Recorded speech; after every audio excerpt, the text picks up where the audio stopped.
All right, guys. So unfortunately, I'm still quite sick, so I can't make it in today. So at the risk of breaking your hearts and my own, you're going to have to proceed on without me today.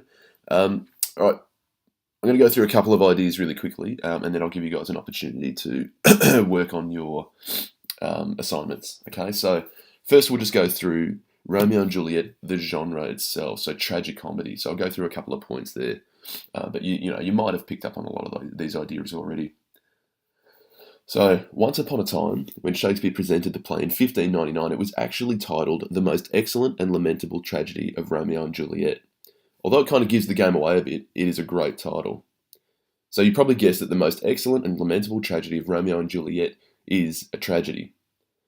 But for the first two acts, it doesn't seem like a tragedy at all. You can't really tell. In fact, it unfolds like a classic comedy, complete with dirty jokes, slapstick humour, lovers struggling to be together. Right, think of Mercutio's antics, Romeo's weak love for Rosaline, and them sort of making fun of him for dogging the boys. Yeah, so you got this really broy humour. Right, they're all just having a muck around on the beach in fair Verona, setting a really nice, bubbly, chilled scene. Right, where boys are just being boys. Okay, you can't really see too much tragedy ahead other than the title of the play. So where does the play become a tragedy?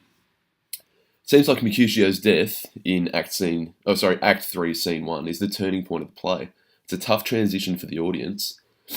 We've gotten used to laughing at the nurse, and the antics of Romeo's friends, just making fun of each other and just messing around and wrestling and getting into fistfights in the street. And then suddenly the play stops being funny. Mercutio dies. So, what's the purpose? Like, what purpose could a playwright have for making the first half of a play light and humorous, only to then dash our hopes and hearts upon the rocks moments later? Like, for exactly that purpose, right? So it's that contrast.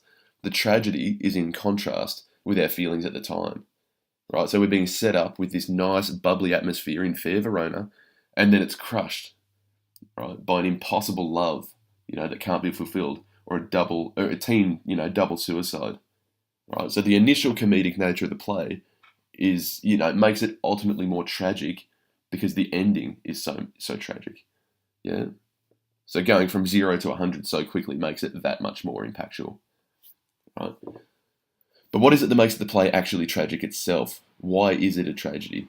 Right. So of course you got the suicides and the murders that takes us down a bit and we're feeling it, right? But the play also relies on a deeper dramatic law, right? We've got a couple of ideas.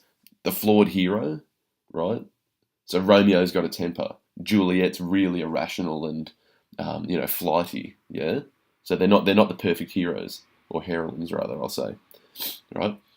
In conflict with it, and they're in conflict with a force greater than their own. Right? They can't control what happens to them, no matter how hard they try. So you got the lovers are powerless against the might of their feuding families. You got these really strong houses, and even the kids can't go against them. Yeah, even for love. Okay. You might even say especially not for love. And the kids are rash and stupid, right? They're overly emotional when they should really be rational. Rather than making plans after Mercutio dies to, figure out a way to imprison Tybalt, right? Romeo just launches himself into this revenge killing that gets him into a lot of trouble. So he gets exiled and banished, right? And then you've got the unnecessary suicide, So Juliet finds out that, she's not allowed to be with Romeo. So her first instinct is, that's it, I'm going to kill myself. Okay, thank goodness the friar was there to sort of talk her out of it and provide her with another alternative. Doesn't work out in the end, as we know. Hashtag tragedy, right? So, and then you've also got this sort of this comedy laced in with this tragedy because these are so it's so irrational what's happening, and we're screaming to them, look, there's another way, and you see that in the nurse, all throughout the play. She's saying, she's teasing Juliet for being so impatient. She's saying, girl, slow down, I'm just going to tease you and you'll get your answer out eventually. But stop being so impatient. Your impatience is going to kill you, right? And again, we've got this idea of the ill-fated destiny, right? So the universe has a plan for you, and you cannot step outside that plan.